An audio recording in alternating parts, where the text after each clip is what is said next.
قاضي الحب قدما مات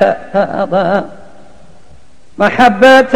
طال هاشمي mbokki jullit mbokki taalibe yi assalaamu aleykum wa rahmatullahi taala wa barakaatu ci ndigal alxalifa cheikh Mouhamadul Mahi cheikh Ibrahim Niass xaadimul umma imam cheikh Tidiane Seydi Aliou Cissé imam ratibu Medina Baye Mawlana cheikh Ould Khayri alxaarifu billahi almurabbi daaira jamaa Amadoun international bu le serviteur de la faydatu tijaaniya borom xam-xam bu mag ba borom jàngale yu kawe alxaarifu billahi alalimul alama almuqadamul baraka cheikh Thierno Amath Ndiaye bu cheikh Ould Khayri am mbégte di leen di yëgal te di leen di woo ci seen 16e édition Ismu Taïba Niassène maanaam gàmmuwaat Taïba Niassène ñu jàpp ko samedi 25 janvier 2025 ci Medina Baye Coofak en face école Cheikh al Islam programme ba nag nii lay tëddee bu ñu xëyee ñu amal njàngum alquranul karim 14h ñu julli tisbaar xewlu 18h ñu wasifa 18h45 ñu julli timis gannaaw julli timis gi nag ñu door jotaay ba waxtaan wa ku koy amal al alimul allama al bahizul kabir Cheikh Ahmad Boucar Cheikh Omar Niang modérateur bi al oustaz Papa Makhtar Diouf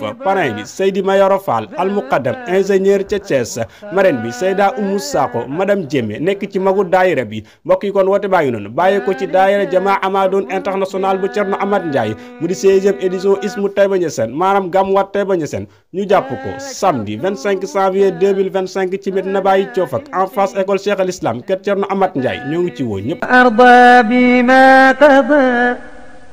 بليلة أراج الرسول